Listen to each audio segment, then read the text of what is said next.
তোমার সাথে আমার আলাপ হয় ফেসবুক থেকে। আমি সেইভাবে চিনতাম না তোমায়। কয়েকটা ছবি দেখেছি, দু একবার প্রোফাইল ঘুরে এসেছি তার আগে। তারপর যখন প্রেমে পড়লাম, তখন আমাদের 2 মাস চলছে বন্ধুত্বে। যদি বোঝাতেই হয় তাহলে প্রায় গোটা 5 প্রোফাইল পিকচার, গোটা 10-12 কভার, আর প্রায় 100 পোস্ট।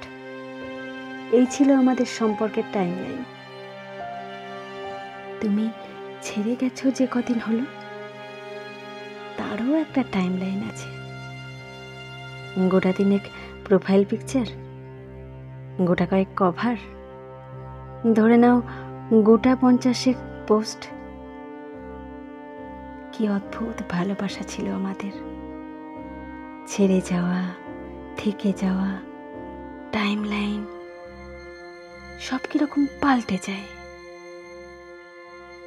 তারপর যেদিন আমি তোমার ব্লগ লিস্টে গেলাম, সেদিন থেকে কত লেখা লিখেছি, পোস্ট শেয়ার করেছি। তুমি হয়তো দেখোনি, বা দেখেছো হয়তো বন্ধুদের প্রোফাইল থেকে।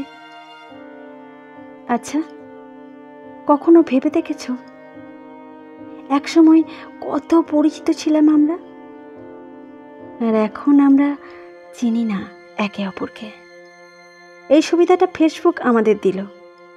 যাকে ভুলতে চাই জোর করে, তার অনিচ্ছায়, তাকে তুমি তোমার চোখের সামনে থেকে সরিয়ে দিতে পারো, ব্লক করে দিতে পারো। তারপর আরও কত পোস্ট করতে থাকি আমরা। টাইমের সাথে টাইম লাইন পাল্টে যায়। কিন্তু ভেবে দেখেছো কোনোদিন একসময় তুমি যাকে চাইলে নির্দ্বিধায়, তাকে এমন পর্যায়ে ঠেলে দিলে আর কোনো দিন কথা হবে না? একটা বয়স পার করার পর যখন মনে পড়বে, পারবে আনব্লক করতে, পারবে খুঁজতে। যখন লগ ইন বা লগ আউট করার ক্ষমতা, সামর্থ্য আর থাকবে না, একটা বয়স পার করার পর আর মনে থাকবে আনব্লক করার কথা? শুধু এইটুকুই বলার ছিল তোমায়, ফেসবুক থাকবে তো চিরকাল, সময়ের সাথে আরো যুবক হবে।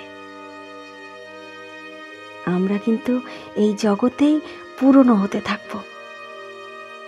তখন চাইলেও আমরা ব্লক লিস্ট থেকে ফ্রেন্ড লিস্টে যেতে পারবো না। জীবন এরকমই। ছেড়ে যাও যদি তুমি চাও, থেকে যাও যদি তুমি চাও, ভুলে যাও যদি তুমি চাও, মনে যদি থাকে মনে থাকবে। জোর করে মুছে দিলে ফিরিয়ে আনা যায় না। একদিন সবাই পাসওয়ার্ড ভুলে যায়, তা জীবনের হোক বা ফেসবুকের। তখন চাইলেও ফেরানো যায় না। সম্পর্ক থাকুক না থাকুক, সংযোগ যেন থেকে যায়, ওটা রাখতে হয়।